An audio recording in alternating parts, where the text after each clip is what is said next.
Hello everyone and welcome back to Let's Play Blaster Master Zero. In the last part, Area 7, and now it's time for the final area of the game, Area 8. What do you mean the title doesn't say finale? What is this? It was right before my very eyes. I don't know what it was, but I know that it was pulsating. Is this part of a mutant? No, I think this is a mutant.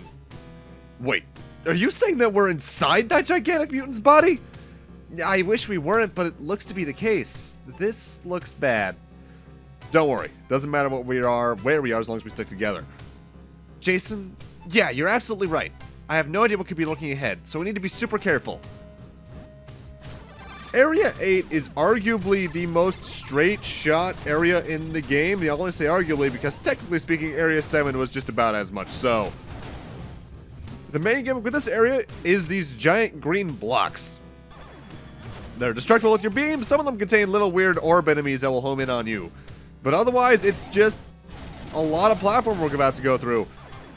All these spikes, of course, can be destroyed with the Buster Cannon, as with all the prior blocks of that type. But overall, if my memory serves, this is probably one of the more faithful areas to the original game in look and layout, barring some minor stuff. Just because what else is there to change at this point, really?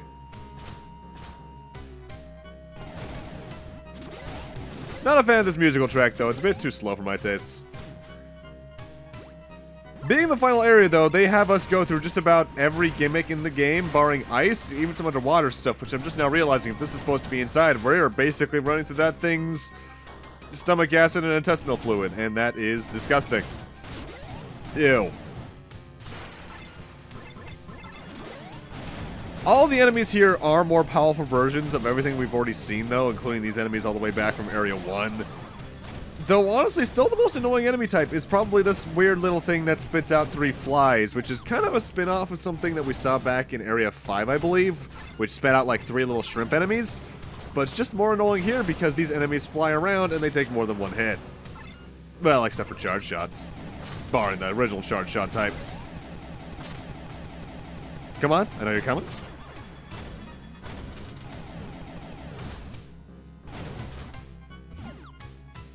It's weird, despite being a very good climax overall, Area 8 might just be my least favorite area in the game, at least in terms of the overall experience, because even though I don't like Area 5 too much just because underwater level, it at least does interesting things. This is just a straightforward area with not much else to it.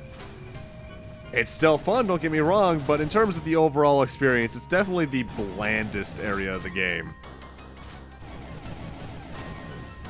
With that said, there is still some stuff we need to go out of our way to grab along the way, because this, of course, has an area map. It's going to have a health up. I don't think it has an outright power-up, though, if my memory serves correctly. I just recorded this the other day, and I actually can't recall. This place also just doesn't have a gimmick in the top-down sections from my memory. It's just straightforward action shooting, and you know what? I applaud it for being that blatant this late in the game, because I feel like that's something they could have been doing a bit earlier. But they decided to keep going with new gimmicks.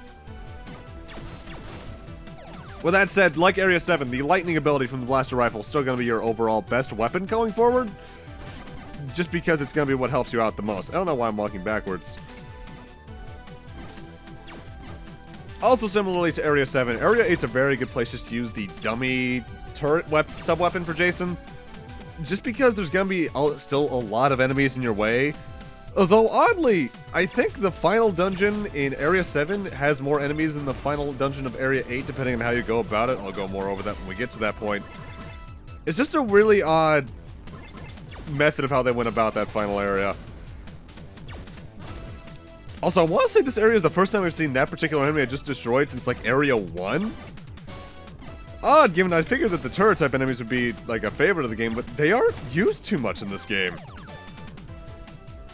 Mind you, I also can't immediately recall just how much 0-2 uses its enemy variety throughout the game. I think it overall does it better, but I honestly can't recall. Off the top of my head, at least. Because when I think of 0-2, I think of some of the boss fights before anything else.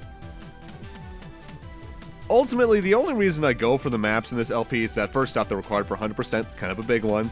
And also, in the case any of you are playing along this for your first playthrough, having that map is going to be useful for you just in case you're getting a little bit lost. Sure, this final area is ultimately linear, But there still are points where I can imagine people going, wait, what? Oh. Because we've all had those dumbass moments where we're just like, wait, where am I going? Right. That's me at least every other Metroid game I play, even though I love the series, because the first playthrough, it's confusing as hell. But then it all fits together like a nice puzzle piece, and it just feels good. With that said, whenever I get to Axiom Verge, I'm probably still going to get a little lost in that game, because its problem is that everything looks very much the same. Alright, now, the only real branching path here, if you're going for 100% in Area 8, is coming up in this next room, I believe? We need to get to the top right to get towards where the health up is in this area. However, the problem is you have a bit of a limited opportunity to get to this place every time you enter the room, because if an enemy knocks you off the wall right here, and you've already destroyed those blocks above me, I think the only way you can get back onto the wall from there is to go back to the entrance, and if you can't do that there at all, that means you have to basically take a death and just reset the room. Which honestly is the way I'd go about doing it anyway, just because I think it's just more convenient for my playstyle. I never thought I'd say taking a death is more convenient to my playstyle, but hey, here we are. Also, I don't know why I'm taking this platforming seriously when I can just blow this all up. Maybe I just wanted to conserve my SP that regenerates. Past me is a bit of an idiot sometimes. Of course, we do have this dungeon's equivalent to a darkness dungeon, and we also have this particular new enemy type. These weird lumps of cell, which I guess are like supposed to be white blood cells or something, they slowly move all over the place, just shooting some larger projectiles at you that don't move too far. But after a certain amount of HP damage, they split up into tinier versions of themselves that have much less HP. They're really good, again, for being dealt with the electric weapon, just because you can hit them all at once and then hit all of their spawn at once. Though notable, the spawn versions of the enemies, they have a very particular thing about them in that they're not technically damageable until they've been on the ground for about a second. When they're falling down from the little popping effect they have, they're completely invincible. Also, I completely forgot to mention the last part. We actually encountered a new enemy during the boss, not the boss rush, the sped up enemy rush during one of the dungeons there. The weird little silver things. I know I'm talking about them when they're not on screen. I didn't when they were last part. But the way they work is that they always appear behind you, but the best way to deal with them is to stun them with either the wave beam stun or like using a flash grenade. And then just spamming the penetrator beam at them. I think 4 shots of the penetrator will take them out. Just that little bit of stun keeps them going, because they can do some attacks that I believe keep them invincible for a while with a bit of a charge attack. So getting them before they can do anything is just the way to go against those enemies. Getting a bit spammy with these things here, aren't you, game? It's okay, I can be a bit spammy too.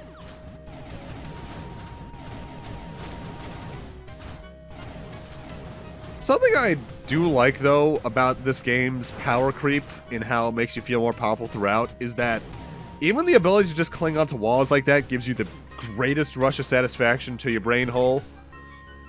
And especially with the later optional power-ups you can get, you really do just feel like you can take on the world with the Sophia power-ups.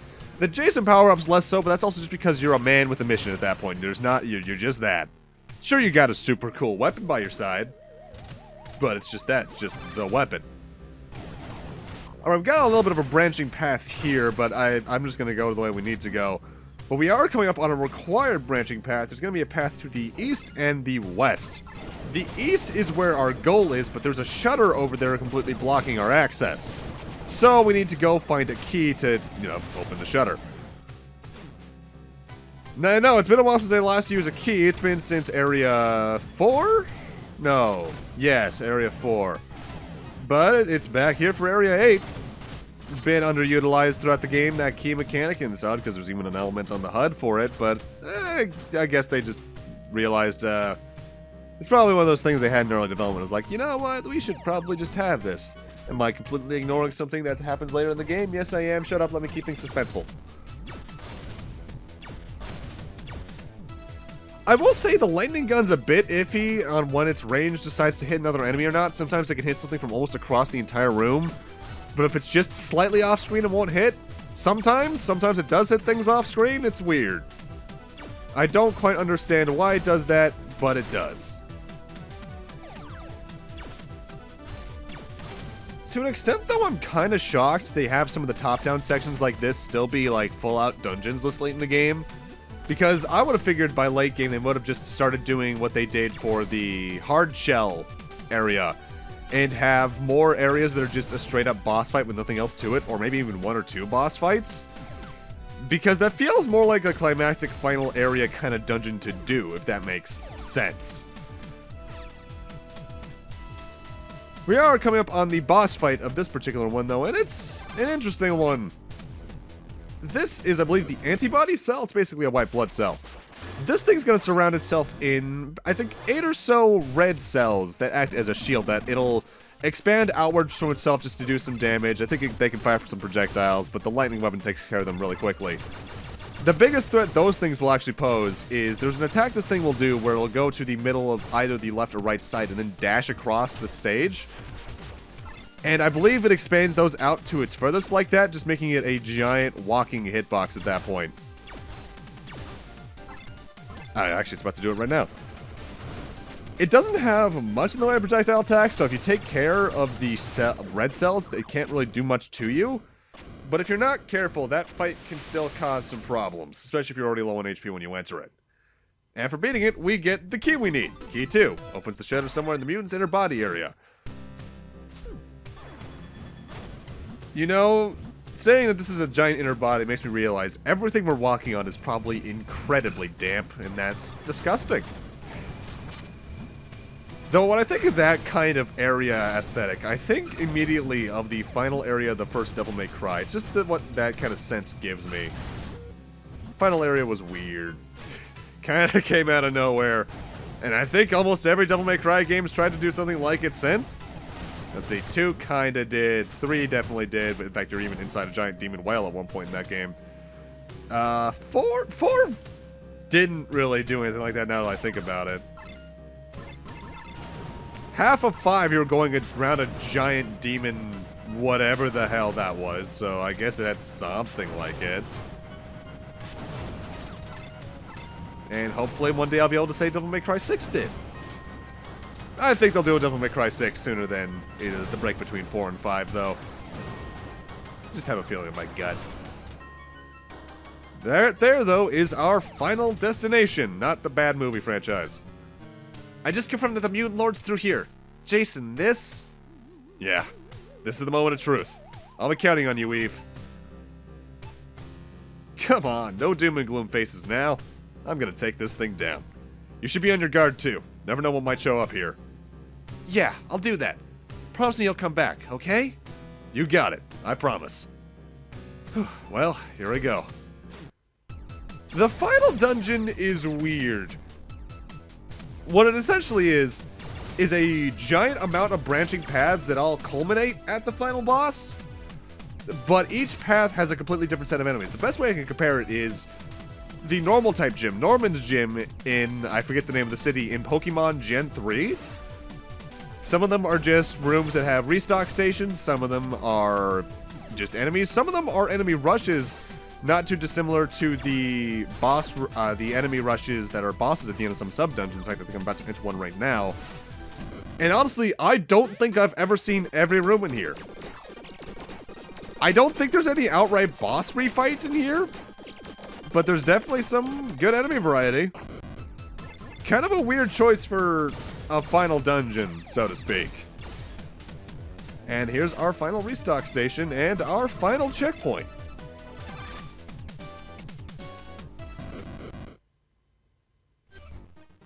I found the Mutant Lord.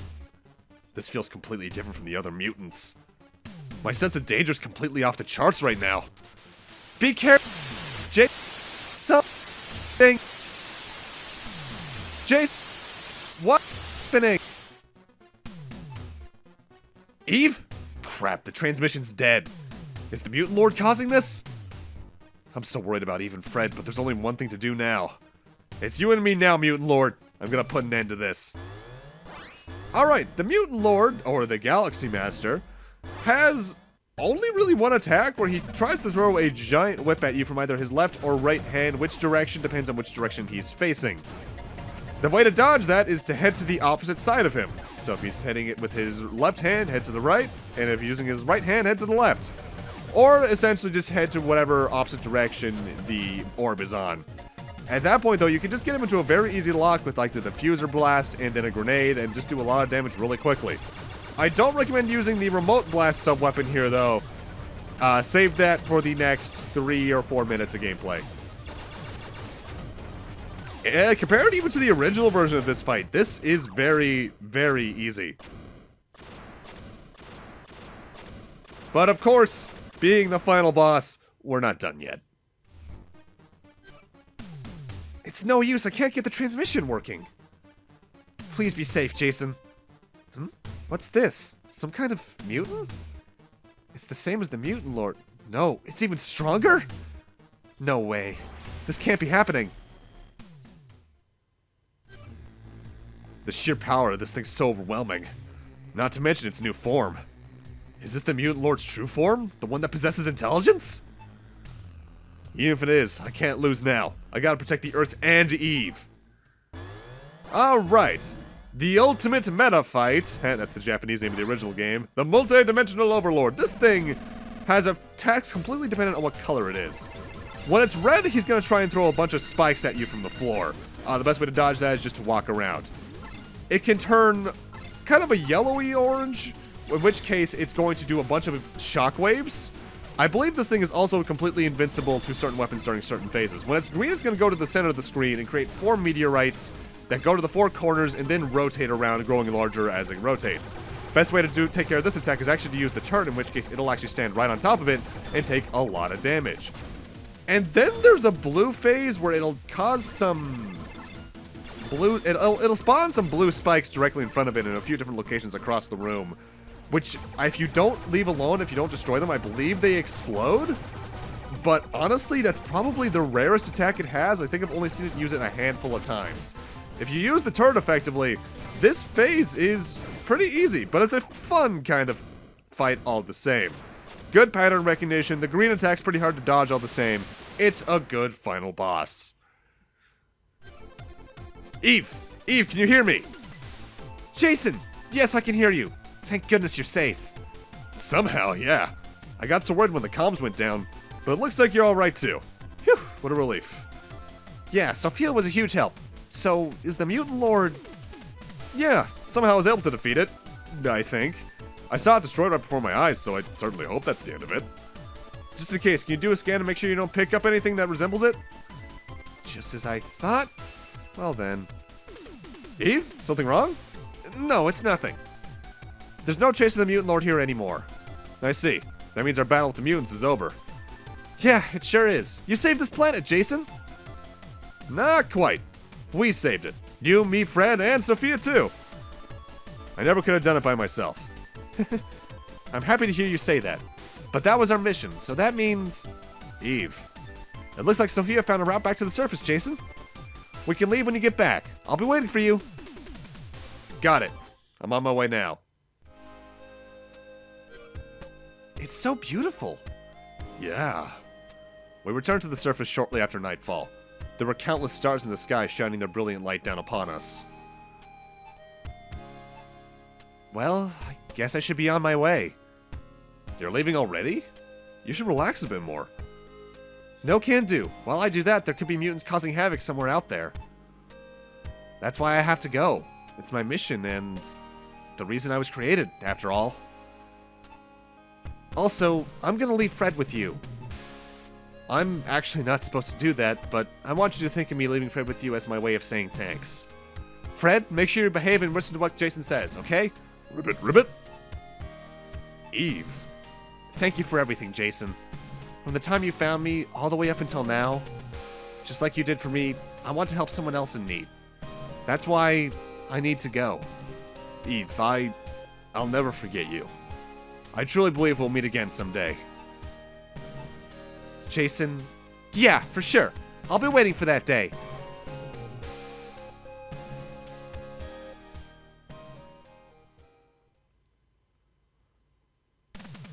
And that's Blaster Master Zero's normal ending. This is actually recorded off of my test playthrough. What I deliberately did during that playthrough of Area 8 was not grab the health up. You get that ending if you didn't get 100%. You also don't get that little flash in between the Mutant Lord phases where Eve is talking. Essentially, I just wanted to show the bad ending, quote-unquote, just so I can call this a completed LP. I wonder what you're looking at right now out there in the universe, Eve. If I'm able to see you again, there's something I need to tell you.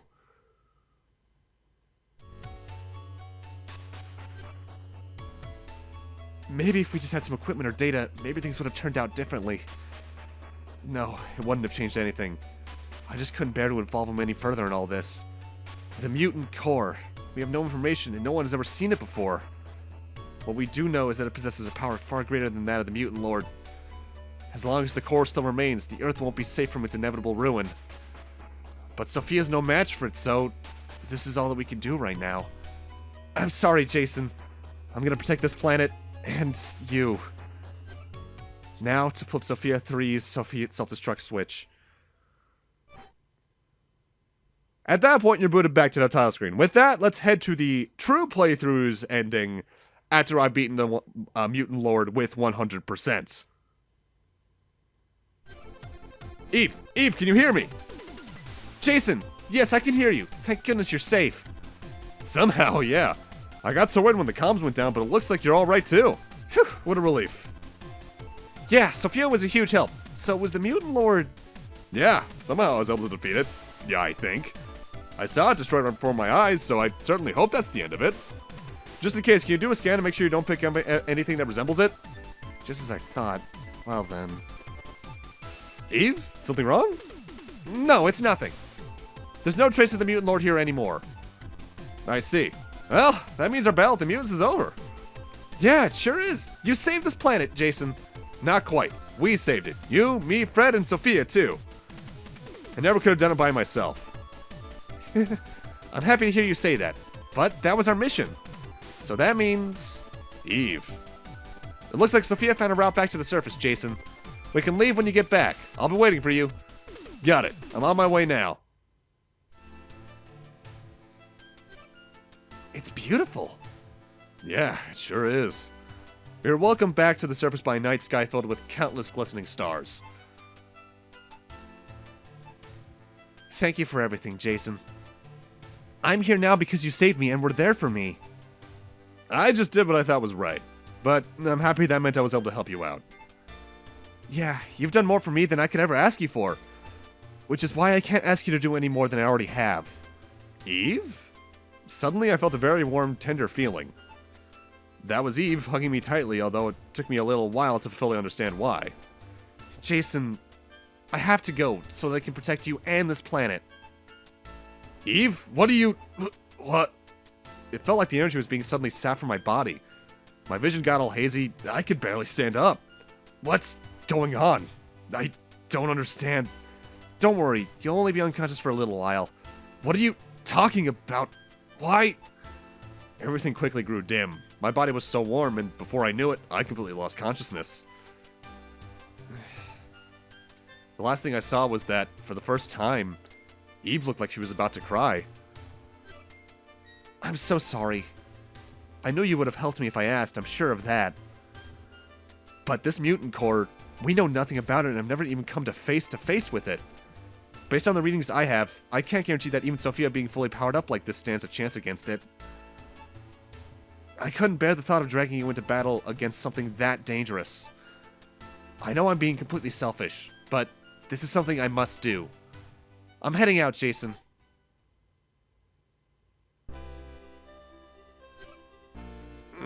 What happened? Oh no, Eve! I remembered her words, that she was gonna save the planet, and me. Not to mention, she looked so sad. Even just remembering it makes my heart ache. I looked around and saw Sophia was gone too. I tried to contact them, but it was no use. The connection was totally shot. That's when I remembered something she told me. She said that there was still a certain thing here on Earth that had to be destroyed. Ribbit? Fred? Looks like Eve left you here too. What should I do, buddy? Is there really nothing I can do? as if he was telling me to follow him, Fred looked over at me and began to hop off somewhere. Where are you going? I followed after him and noticed that he went to the same place where we fell down that wormhole when I was chasing him after a while back. Fred, what are you... Fred opened his mouth and suddenly the area around us began to tremble. What? Hey, what's going on? The area began to tremble even more, and then a strange hole appeared out of nowhere right in front of me. No way, is this a wormhole? Indeed, one of Fred's abilities is to create those so that he has a direct path to be able to return to Sophia. The wormhole kept on expanding. The moment when the wormhole expanded to its maximum size, it began to come into view.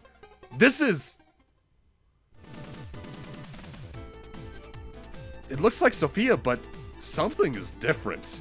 I got close to it and the cockpit opened up. Fred and I hopped in.